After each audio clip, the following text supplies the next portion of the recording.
চারদিকে শুধু মিছিলের গর্জন। এ যেন রাজধানীর বুকে নেমে এসেছে এক খণ্ড ফিলিস্তিন। রোদে পুড়ে ঘামে ভিজে গলা ফাটিয়ে ঢাকার রাজপথে লাখো মানুষ স্লোগান দিচ্ছে, তুমি কে আমি কে, ফিলিস্তিন ফিলিস্তিন।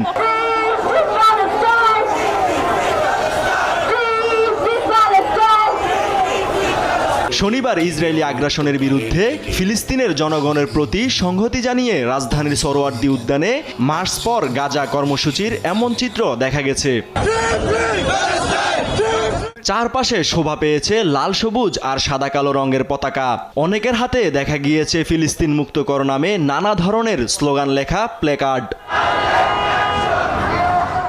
কর্মসূচিতে অংশ নিয়েছেন বিভিন্ন শ্রেণী পেশার হাজার হাজার মানুষ, রাজনৈতিক দল, মানবাধিকার সংগঠন, ছাত্র সংগঠন, সামাজিক সংগঠন ও সাধারণ নাগরিকদের অংশগ্রহণ।